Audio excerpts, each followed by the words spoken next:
দেওয়ার জন্য দরজা খুলি না। অতি গভীর হয় রজনী যখন নীরবে প্রভুর নাম জপিও তখন। প্রভুর করুণা যদি পাইবারে চাও, গভীর রাতে উঠে প্রভুর গুণগান গাও। ও আমার যুবক বাবারা, আমার আল্লাহ প্রতি রাত প্রথম আসমানে আসেন নেওয়ার জন্য না দেওয়ার জন্য? বলেন বলেন। কাকে দিবেন? বান্দাকে। বান্দাকে দেওয়ার জন্য আসেন। কখন আসেন? শেষ রাতে। কোন দিন? প্রতিদিন আসেন দেওয়ার জন্য। তোমার যদি লাগতো তুমি কেন ঘুমাও? আল্লাহ তাআলা বলে, আমি বান্দারে এত আদর করে বানাইছি, আমার বান্দার কি প্রয়োজন আমি আল্লাহ পাঠাবার আগে সব দিলাম। আমার বান্দা বান্দির পানির দরকার আগে দিছি ফ্রি, আমার বান্দা বান্দির আলোর দরকার ফ্রি সূর্য দিয়ে দিলাম, বান্দার বাতাসের প্রয়োজন সব দিয়ে দিলাম।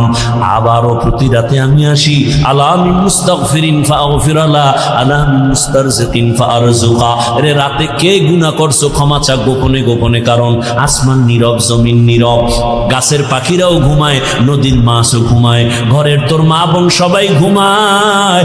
এখন রাস্তা ক্লিয়ার, কেউ শুনবে না।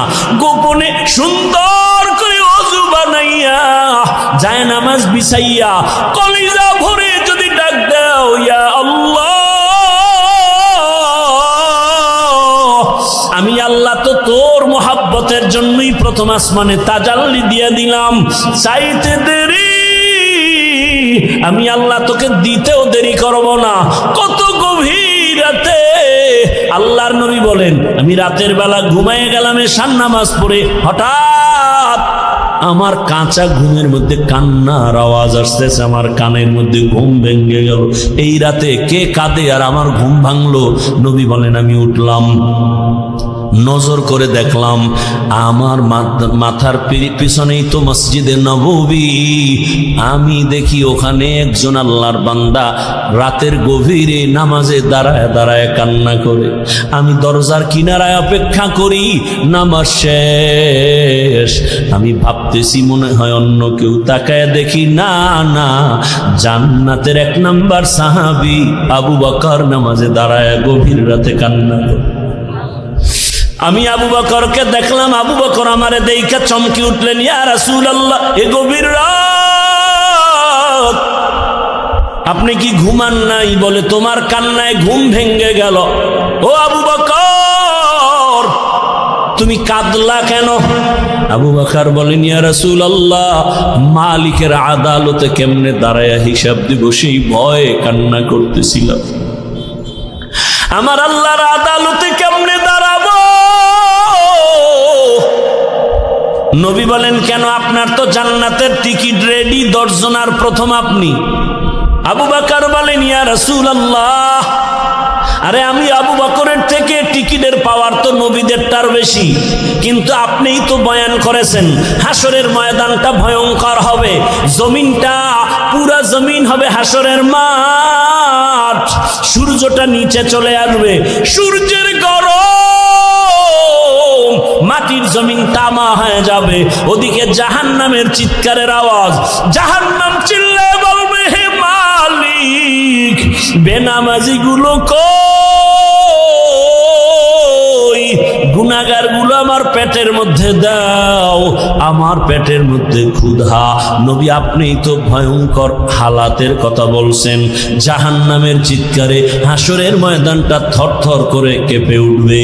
এমনকি আমার আল্লাহ রাগ হয়ে আওয়াজ দিবেন, লিমানিল মুলকুল ইয়াউম লিল্লাহিল ওয়াহিদিল কাহ্হার। এত কঠিন আওয়াজ হবে, হাসরের ময়দানটা থরথর করে কাঁপতে থাকবে। ও নবী, আপনিই বয়ান করেছেন এত কঠিন হালাত, নারী আর পুরুষ সব উলঙ্গ দাঁড়াবে হাসরের মাঠে। আম্মা জান আয়েশা বলেন, নবী, মানুষ কি লজ্জা পাবে না? কয়, ওরে আয়েশা, জানো না, এমন ভয়ঙ্কর হালাত হবে, একজনের দিকে আর একজন তাকাবারও হুঁশ হবে না। এমন কঠিন অবস্থায় আল্লাহর নবীরা পর্যন্ত কান্না শুরু করবেন। আদম নবী কান্না করবেন, ঈসা নবী কান্না করবেন, ইব্রাহিম নবীর কান্না, মুসা নবীর কান্না, দাউদ পয়গম্বরের কান্না, নূহ পয়গম্বরের কান্না চলবে। নিজের উপায় নাই, কি উপায় হবে সেই চিন্তা, উম্মতের চিন্তা নাই। ইয়া রাসূলুল্লাহ, এক পর্যায়ে আল্লাহ আবার একটা কঠিন আওয়াজ দিবেন, ওয়ামতাজুল ইয়াউমা আইয়ুহাল মুজরিমুন। আল্লাহ একটা গায়বী আওয়াজ দিয়ে বলবেন, ও গুনাহগারেরা, ও বেনামাজিরা, ও বেপরদাওয়ালারা, যারা কোরআন হাদিস মানো নাই, আলেম ওলামা মানো নাই, নবী রাসূল মানো নাই, আজকে আমার নেককারদের থেকে তোরা আলাদা হইয়া যা, নেককারদের থেকে আলাদা হ। গুনাহগারেরা ভয়ে আলাদা হবে না। আল্লাহ বলবে, আমি কুদরতি ভাবে বাছুনি দিব, বাঁচতে গিয়া যখন ধরে ফেলবো, ওই গুনাহগারগুলো বাতাসের মতো উড়িয়া উড়িয়া জাহান্নামের রাস্তায় পড়বে। আর আল্লাহ বলবেন, ও আমার নেকামুলওয়ালা, ও পর্দাওয়ালা নামাজি, সূর্যের গরম মাথায় লাগাইস না, আরশে আজিমের নিচে গিয়ে অপেক্ষা কর, রহমতের নবীর সাথে তোমরা সব জান্নাতে যাইবা। আর যারা গুনাহগার বেনামাজি, এদেরকে জাহান্নামের পথে দাঁড় করাইয়া আল্লাহ বলবে, ও ফেরেশতারা, লাইনে দাঁড় করাও, আর আমি বাম হাতে আমলনামা দিব। ও রহমতের নবী, আল্লাহ যদি আমি আবু বকরকে ডাইকা বলে, আবু বকর আমার জান্নাত পাইয়া কি নিয়ে আসছো বলো, আমি যদি বলি আল্লাহ তোমার জান্নাতের মোহাব্বতে তোমাকে পাওয়ার জন্য নামাজ রোজা তেলাওয়াত জিকির নিয়ে আসছি, আল্লাহ যদি বলে আবু বকর আমি যেইভাবে নামাজ চাইছি ওইভাবে হক আদায় করে নামাজ আদায় করো নাই, আমি যেইভাবে রোজা চাইছি ওইভাবে হক আদায় করে তুমি রোজা আদায় করো নাই, তোমার আমল আমার কাছে পছন্দ হয় নাই, সাথে সাথে আমার উপরে জাহান্নামের অর্ডার জারি হয়ে যাবে। ওই সময় আমি আবু বকরের কি উপায় হবে? চোখের পানি ছেড়ে কান্না করি, ও পয়গম্বর দোয়া করবেন আল্লাহর আদালতে যেন নাজাতের রাস্তা খুলিয়া যায়। ও আমার যুবক বাবারা, বৃদ্ধ বাবাজিরা, পর্দার আড়ালের মা বোনেরা, আমি যে এত কষ্ট করে আপনাদের যত বয়ান শুনাইছি, আমি একবারও কিন্তু বলি নাই মাদ্রাসায় আসো, স্কুল ছেড়ে দাও, কলেজ ছেড়ে দাও, না, বরং তুমি কলেজে পড়ো, স্কুলে পড়ো, দাবি নাই। তুমি ডাক্তার হও, ইঞ্জিনিয়ার হও, প্রফেসর হও, এসপি হও, ডিসি হও, এমপি মন্ত্রী যাই হও না কেন, অনুরোধ করি বাবা, তোমার মতো কত যুবক স্কুল কলেজে পড়িয়াও নামাজ ছাড়ে না, দাড়ি কাটে না। নিজের বিবেকটাকে জিজ্ঞাসা করো, তোমার কপাল কেন খারাপ, তুমি পারো না কেন? তোমার মতো কত যুবক রাস্তায় গাড়ি চালায়, 5 বেলার নামাজ পড়ে নাই, বলো তুমি কেন পারবা না? তোমার মতো যুবক র্যাব, আর্মি, পুলিশ, বিডিআর এর চাকরি করে নামাজ পড়ে, তুমি কেন পারো না? তোমার মতো যুবক তাকায় দেখো, নদীর মধ্যে মাছ ধরে নামাজ পড়ে, কৃষি কাজ করে নামাজ পড়ে। নিজেকে জিজ্ঞাসা করো, তোমার কপালে কার বরদোয়া লাগছে? মা বাবার, নাকি শিক্ষকের, নাকি উলামায়ে কেরামের? না হয় তোমার মতো যুবক যদি দুনিয়ার সব লাইনে চাকরি করে, ব্যবসা করে, নামাজ পড়ে, তুমি পারো না কেন? ও পর্দার আড়ালের আম্মা জানেরা, আপনার মতো কত মা এই এলাকায় এখনো খুঁজলে পাওয়া যায়, বেপর্দায় চলে না, নামাজ ছাড়ে না, মোবাইলে সময় নষ্ট করে না। ও আম্মা জানেরা, বোনেরা, মনটা কি চায় না একজন আদর্শমান ডাক্তারের মা হয়ে যাবেন? আপনার সন্তানের ব্যবহারে শিক্ষকরাও দোয়া করবে, আপনার সন্তানের আচরণে আলেম ওলামাও দোয়া করবে, আপনার সন্তান ডাক্তারি করবে, নামাজ পড়বে, কোরআন তেলাওয়াত করে আপনাদের জন্য দোয়া করবে। এর আম্মা জান, যদি এমন চান আপনাকে আদর্শবান হতে হবে, আর জমিনে রহমতের নবীর আদর্শ থেকে সুন্দর আদর্শ আর নাই। ও আল্লাহর বান্দারা, ও আমার যুবক বাবারা, মা বোনেরা, বৃদ্ধ বাবাজিরা, তওবার দরজা খোলা, আল্লাহর কাছে তওবা করেন, সাহায্য চান, নামাজের মাধ্যমে, ধৈর্যের মাধ্যমে আল্লাহকে মনে মনে ডাক দেন। ও যুবক বাবা, জীবনে তো দাড়ি কম কাটো নাই, বেপরদায় কম চলো নাই, এখনো কি তোমার মনের শখ মিটে নাই রে বাবা? কয়দিন আর হায়াত পাইবা জানা নাই, আর কবে গুনাহ থেকে তওবা করবা জানা নাই। অন্তর যদি ভালো হয়, যদি তওবার নিয়ত থাকে, মনে মনে আমার আল্লাহকে ডাকো, আর বলো, হে আল্লাহ, জীবনে কত হাতের দ্বারা গুনাহ করলাম, জবানের দ্বারা গুনাহ করেছি, চোখের দ্বারা গুনাহ করেছি। ও আল্লাহ, আমার মতো যুবক জেনারেল লাইনে থাকিয়া যদি নামাজ পড়ে, আমি কেন পারবো না? আল্লাহ তুমি বুঝি বেজার হয়ে গেছো, আজকে থেকে তওবা করতেছি, মরিয়া গেল আর নামাজ ছাড়বো না, দাড়ি কাটবো না, বেপরদায় চলবো না, মা বাবার দোয়া নিয়া, শিক্ষকের দোয়া নিয়া, ওলামায়ে কেরামের পরামর্শ নিয়া, রসুলের আদর্শ মেনে চলবো। আর আলেমদের মোহাব্বত অন্তরে নেও, কারণ এই ওলামায়ে কেরাম তোমার জন্য চোখের পানি ছেড়ে আল্লাহর কাছে দোয়া করে, গোটা উম্মতের হেদায়াতের জন্য দোয়া করে। আরে এত কষ্ট করে লেখাপড়া করে এই মাদ্রাসার সন্তানগুলো, খোঁজ নিয়ে দেখবা রাতের বেলা ঘুমায় না, ভোর রাতে উঠিয়া মাওলার কোরআন তেলাওয়াত করে, নামাজ করে, দোয়া করে। এলাকায় শান্তি দাও, অসুস্থ রোগীদের সুস্থ বানাও। ওই ওলামায়ে কেরামের দোয়া নিয়ে চলিও রে যুবক। আর ওলামায়ে কেরাম যেখানে তৈরি হয় ওদিকে তোমার অন্তরটা নরম রাখিয়া পারলে সহযোগিতা করিও। আর আল্লাহকে বলিও, আল্লাহ আলেম হইতে পারি নাই, একজন আলেমের সহযোগী হতে চাই, একটু সহযোগিতাও করিও। আল্লাহর মোহাব্বতে কোরআনওয়ালাদের সহযোগিতা করা, জীবন তোমার দুনিয়াতেও কামিয়াব হবে, পরকালেও কামিয়াব হবে। খবরদার এমন অন্তর যেন না হয় যে কোরআনওয়ালাও হতে পারলা না, কোরআনওয়ালাদের খেদমতেও তুমি আসতে পারলা না, এমন বদনসিব যেন তোমার না হয়। ওয়ালানাবলুওয়ান্নাকুম বিশাইইম মিনাল খাউফি ওয়াল জুই ওয়া নাকসিম মিনাল আমওয়ালি ওয়াল আনফুসি ওয়াস সামারাত ওয়া বাশশিরিস সাবিরিন।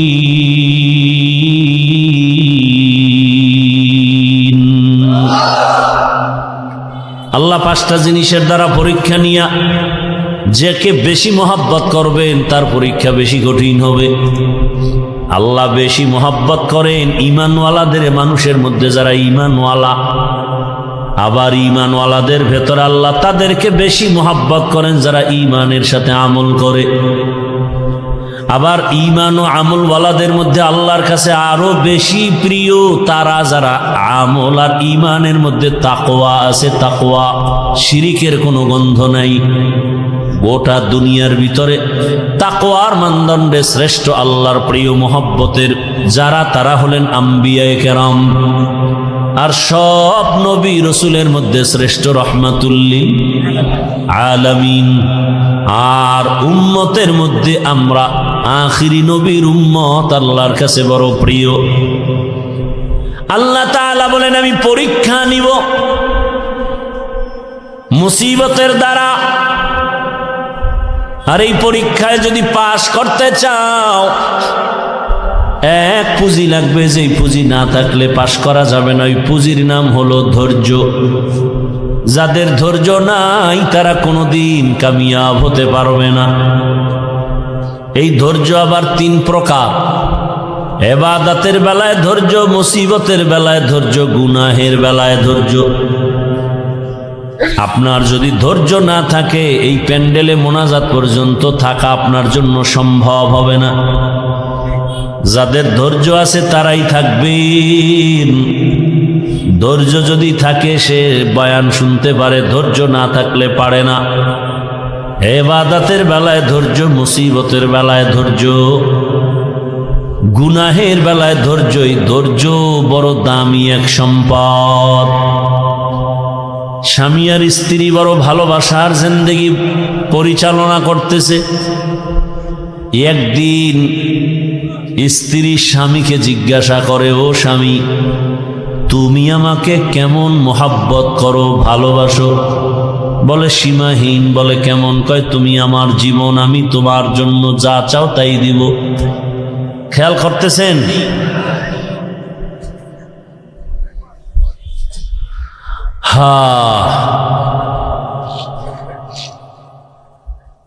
স্ত্রী বলে, যা চাইবো তাই দিবা? বলে হ্যাঁ তাই দিব। স্ত্রীও একেবারে সাধারণ মানুষ না, খুব ধর্মের জ্ঞান ট্যান আছে, ধৈর্য আছে। বারবার স্বামীকে বলে, যা চাইবো দিবা?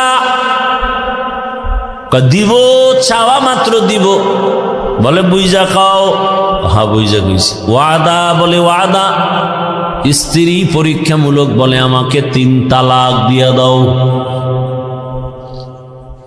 স্বামীর মাথা ঠিক আছে নি? গরম হয়ে গেছে, বললা কি কই না ওয়াদা করলা, যা চাইবো তাই দিবা, দাও, তালাক দাও। স্ত্রীর কথা শুই না স্বামী বলে, কল্লা যেতে পারে, তালাক তোমাকে দিব না, কারণ তোমার মতো একটা আবেদা স্ত্রী পেয়ে আমার জীবন বড় ধন্য। দুইজনের মধ্যে একটু বাক বিতণ্ডার সমাধানের জন্য জামানার নবীর দরবারে রওয়ানা। হঠাৎ রাস্তার মাঝে গিয়া স্বামী বেচারা পড়ে গিয়া পাটা ভেঙে গেছে, চিৎকার দেয় বাঁচাও। স্ত্রী হাত ধরে বলে এত কাঁদো কেন? বলে পা ভেঙে গেল। এবার আল্লাহর বান্দি বলে নবীজি দরবারে যাওয়ার প্রয়োজন নাই, চলো আমরা উল্টা বাড়ির পথে চলো। বাড়ির মধ্যে যাইয়া স্ত্রী ডাক দিয়া বলে স্বামী আমারে দয়া করে মাফ করে দাও, আমার কথা আমি উড্ড করে নিলাম, তালাক চাই না। স্বামী ডাক দিয়া কয় বিবি আমার, নুজহাতুল মাজালিস নামক কিতাবে ধৈর্যের বয়ানের মধ্যে ঘটনাটা পাওয়া গেছে। ও বিবি, তালাক চাইলা কেন? আবার তুমি তালাক ফিরাইয়া নিলা কেন? তোমার কথা বলে শোনো স্বামী, তুমি রসুলের হাদিস কি শুনো নাই? রহমতের নবী বলছেন আল্লাহ যাকে বেশি ভালোবাসবেন মুসিবত দিয়া পরীক্ষা নিবেন। আমি তোমার ঘরে যত বছর সংসার করেছি একটা মুসিবত তোমার ঘরের মধ্যে আমি দেখি নাই। কোনোদিন তুমি মুসিবতে পড়ে আহ শব্দ বলো নাই। আমি বুঝলাম যেখানে মুসিবত নেই সেখানে রহমত নাই, যেখানে রহমত নাই সেখানে আমিও থাকতে চাই না, তালাক চেয়েছি। হঠাৎ রাস্তার মাঝে গিয়ে তুমি পড়ে গেছো, তোমার পা ভেঙ্গে তুমি চোখের পানি ছেড়ে কান্না করেছ। মুসিবত, আমি বুঝতে পেরেছি রহমত নাজিল হয়েছে। মুসিবত আসছে, যেখানে মুসিবত আছে সেখানে রহমত আছে, আর যেখানে রহমত আছে আমিও সেখানে আছি। या इलाही मुझसे मुझको दूर कर, ताकि देखो मुझ में तुझको एक नजर। या इलाही तू मेरा माबूद है, या इलाही तू मेरा माशूक है। আল্লাহ যাকে বেশি ভালোবাসবেন তাকে মুসিবত দিয়া পরীক্ষা নিবেন। অন্য হাদিসের মধ্যে নবী বলেন আদ-দুনিয়া সিজনুল মুমিন ওয়া জান্নাতুল কাফির। দুনিয়াটা মুমিনের জন্য জেলখানা, বেঈমানের জন্য শান্তির জায়গা, বালাখানা। যত শান্তি দুনিয়ায় মুমিন কখনো শান্তি পাবে না, বেঈমান শান্তি পাবে দুনিয়ায়, মরার পরে অশান্তি শুরু হবে, শেষ হবে না। আর মুমিন কষ্ট করবে দুনিয়ায়, মরণ পরে এমন শান্তি শুরু হবে আর কোনোদিন শেষ হবে না। দুনিয়ায় শান্তি, পরকালে কষ্ট বেঈমানের জন্য। দুনিয়ায় কষ্ট, পরকালে শান্তি মুমিনের জন্য। তবে মুমিন যদি আল্লাহর উপরে ভরসা করে, যদি একটু আখেরাতের লাইনে আগাইতে থাকে, দুনিয়ায় বান্দা সম্মান পাবে, বোনাস। কি সমস্যা ভাইরা আমার? আল্লাহ যাকে বেশি মোহাব্বত করেন তাকে মুসিবত দিয়া পরীক্ষা নেন। এই রকম হাজার উদাহরণ যদি টানি সারা রাত চলে যাবে। আমার রহমতের নবী, যার কোনো গুনাহ নাই, সন্দেহ করলে ঈমান চলে যাবে। আল্লাহ যাকে স্পেশাল, ঈসা নবী আল্লাহর বন্ধু, ঈসা নবী আল্লাহর। এই উঠা বসা করেন কেন? এই না, উঠার ব্যারাম থাকলে ঢুকছেন কেন? বাহিরে দাঁড়ায় দাঁড়ায় বয়ান শুনতেন, বিড়িটাই না আবার আসতেন। এত বুঝানোর পরেও নিজেরও ক্ষতি করেন, উম্মতেরও ক্ষতি করবেন। আপনার দীর্ঘ টাইম বসার অভ্যাস না থাকলে আপনি কেন বসেন ভিতরে? আপনি বাহিরে চেয়ার দিয়ে বসে বসে বয়ান শুনেন। আমি তো শুরুতেই বলছি, আমি বয়ান তো ওই গতানুগতিক ওই বক্তা হিসাবে বয়ান করি না, কলিজার ভালোবাসা দিয়ে বয়ান করি। মুখস্থ বয়ান না, আল্লাহর উপরে ভরসা করে বলতেছি। কি বয়ান করব তা তো আমি রেডি করে আসি নাই। আউযুবিল্লাহ ঢুকছি, জেহেন ঘুরাইছি, কি আয়াতটা পড়ব। এই বছর এই আয়াত দিয়ে বয়ান শুরু করি না, আজকে পড়ে ফেললাম। আজকে এই আয়াতটা নতুন পড়লাম, অন্য বছর এই আয়াতের উপরে অনেক বয়ান করেছি। এরপরে আয়াতের উপরে কি বয়ান হবে তাও তো আমার জানা নেই। একের পর এক কথা আসতেছে আসতেছে আসতেছে। বক্তার এলেমের বাহাদুরিতে বয়ান হয় না, ভালো করে মনে রাখবেন। ছোট ছোট কিছু কথা বলি, মনে রাখবেন। বক্তার আমল আর এলেমের বাহাদুরিতে ওয়াজ হয় না। এর মূল চাবি আল্লাহর রহমত আর অন্তরে, শ্রোতাদের অন্তরের ভালোবাসা, মোহাব্বত। এই দুইটা এক থাকলে বয়ান হয়। আপনারা আমার বয়ান বের করার ফোকাস। এখন ওইটা বুঝাইতে গেলে আরো যাইবে 20 মিনিট। একজন উঠছে, দিছে ব্যাস লাগায়, আমার নজর তো চারোদিকে। কে হাত উঠায়, কে বসে, কে ঘাড় এদিক সেদিক করে, নজর তো দিক চলে যায়। পারি না, আমার এই অভ্যাসই নেই, করবো না বয়ান। আপনারা শুনতে চান না, আমার ঠেকাটা কি?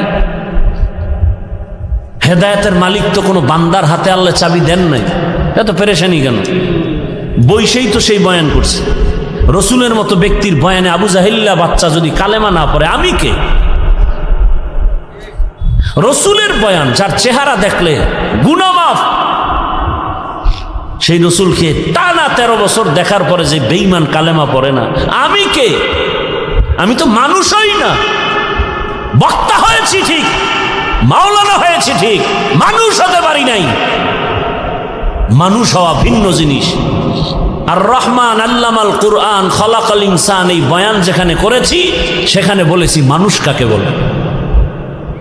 আল্লাহ বলছেন মানুষ কারা? এই মানুষ আল্লাহর কাছে মানুষ না, আল্লাহর দরবারের মানুষগুলো আলাদা। কোন মানুষ? আল্লাহ বলে দিছেন আর রহমান আল্লামাল কুরআন খলাকাল ইনসান। বিস্তারিত এখানে আলোচনা। আল্লাহর কাছে কোন মানুষ জান্নাত পাবে? মাগরিবের পরে বয়ান করছি গোপালগঞ্জের একটা এলাকায়, ভরপুর মানুষ। সেখানে একটা হাদিস বলছি, যেহেতু কথা টানে চলে আসছে 1 মিনিটে শুধু একটু বলতেছি। আবু হুরায়রা রাদিয়াল্লাহু তাআলা আনহু থেকে একটি সহিহ হাদিস বর্ণিত। হাদিসের হাও জানে না, সহি সহেলা এলাফায়। রসুল কোনদিন বলে যান না এই হাদিস সহি, এটা সহি না। এটা বর্ণনাকারী মুহাদ্দিসিনে কেরাম তাদের মতামত। রসুল যদি একটা ছোট্ট বিন্দু কথা বলেন, সেটাও আমার কাছে 7 আসমান 7 জমিন থেকেও দামি। সেই ভালোবাসা থাকতে হবে রসুলের প্রতি। আবু হুরায়রা বলেন, কিয়ামতের দিন 3 জন ব্যক্তি সবার আগে জাহান্নামে ঢুকবে। সবার আগে 3 জন। 3 জন মানে 3 দল। কয় দল? 3 দল। কিন্তু ব্যক্তি হিসেবে উল্লেখ 3 জন। কেমন 3 জন? দুনিয়ার সব জ্ঞানীরা বলবে এরা 3 জন জান্নাত যাবে বিনা হিসাবে। কিন্তু আবু হুরায়রা বলেন, রসুল বলেছেন 3 জন সবার আগে জাহান্নামে ঢুকবে। আবু হুরায়রা এই হাদিসটা বলতে গিয়া একজন সাহাবীকে শুনাইতে গিয়া 3 বার বেহুশ হয়ে গেছেন। কয়বার? 3 বার বেহুশ হয়ে গেছেন। সেই 3 ব্যক্তিকে দুনিয়ার জ্ঞানীরা বলে তারা বিনা হিসাবে জান্নাতি, আর আল্লাহ বলবে শিকল লাগায় জাহান্নামে ঢুকা। এর মধ্যে প্রথম ব্যক্তি যুদ্ধের ময়দানের গলা কাটা শহীদ,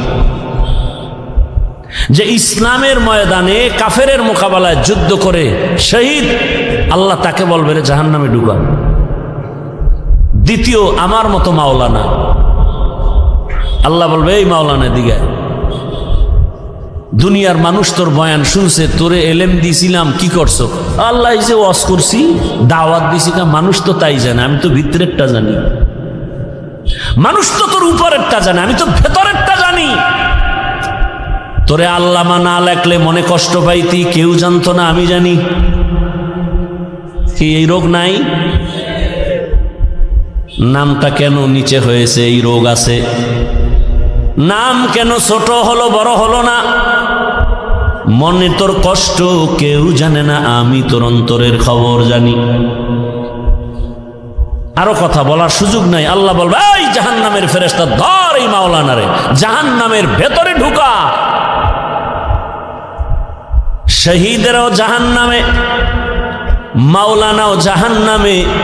3 নাম্বার ব্যক্তি হবে যারা মাদ্রাসা মসজিদে দান সৎকা করে, কইবে দর। এই বহু ফকিন্নির মাঝে তোরে টাকাওয়ালা বানাইছি, করছো কি? আল্লাহ মাদ্রাসা মসজিদ কেন করছো? কয় দিনের জন্য। হ্যাঁ, মানুষ জানে দিনের জন্য, কিন্তু আমি ভিতরেরটা জানি। 50,000 টাকা দান কইরা চায়ের দোকানে চাপাবাজি করছো, পুরা মসজিদ তুই কইরা দিছ। তোর নামে আলহাজ না লাগাইলে মাথা গরম। দান করার পরে তোকে মারহাবা না বলার কারণে তোর মেজাজ গরম, পারো না টাকা ফিরাই নিয়ে যাও। জাহান্নামের ফেরেশতাই নাফরমানের ধর, জাহান্নামের শিকল লাগায় জাহান্নামে নাও। ও আমার প্রিয় বাবারা, যুবক, পর্দার আড়ালের মা বোনেরা, বৃদ্ধ বাবাজিরা, শহীদের হালাত যদি এমন হয়, মাওলানাদের হালাত যদি এমন হয়, মাদ্রাসা মসজিদ করনেওয়ালা দানবীরের হালাত যদি এমন হয়, একটু একটা মিনিট চিন্তা করেন আপনার আমার উপায় কি হবে। জিন্দগি মে বন্দগি তু করনা হে, जिंदगी में बंदगी तू करना है, जिंदगी बे बंदगी शर्मिंदा है, जिंदगी बे बंदगी शर्मिंदा है। दुनिया में हो दुनिया का तलबगार न हो, बाजार से गुजर हो खरीदार न हो। ये दुनिया एक मिसले कागज फूल है, ये दुनिया एक मिसले कागज फूल है। जिंदगी में बंदगी तू करना है, जिंदगी बे बंदगी शर्मिंदा है, जिंदगी बे बंदगी शर्मिंदा है। जिंदगी में बंदगी कुन बंदगी, बंदगी बे जिंदगी शर्मिंदगी। ভাইরা আমার, বলার সময় কই আল্লাহ তাআলা বলেন, আমি চাই না আমার আদরের কোনো বান্দা বান্দি জাহান্নামে যাবে। আল্লাহ কখনোই চান না কেউ জাহান্নামে যাবে। আল্লাহ চান না হিন্দুরা জাহান্নামে যাক, খ্রিস্টানেরা জাহান্নামে যাক, ইহুদিরা জাহান্নামে যাক। আল্লাহ মোটেই চান না।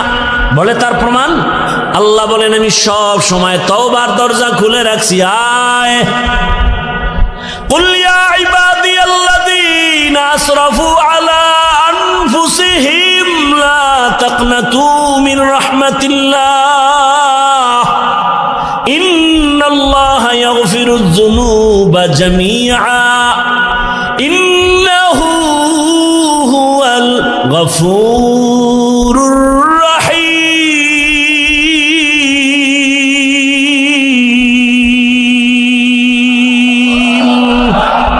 गर तवक्कुल मी कुनी हर सुबह शाम बीरसाना रिज़्क़ तू अज़ला मकाम जुज़्बा हक़ छी जे मखाज इंसुजा फजले उआ मस्ते दर जुमला जहा। আল্লাহ বলেন, ও আমার প্রিয় বান্দা বান্দিরা, আয় আমার দরজা খোলা, কি পরিমাণ গুনাহ করেছো। বান্দা বলে 40 বছরের গুনাহ তো বিশাল, হিমালয় পাহাড়ও ছাড়ায় গেছে আমার গুনার এত বড় স্তূপ। আল্লাহ কয়, তুই যদি আসমান বরাবর গুনাহ করে ফেলো, বিশাল বড় লবণের পাহাড়, কিসের পাহাড়?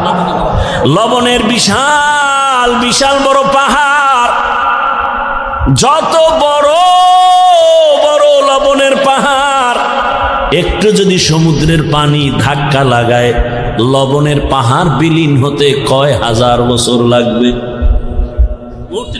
বলছি না সত্য কথা, জবাব দিয়েন ভালো করে। কয় মাস?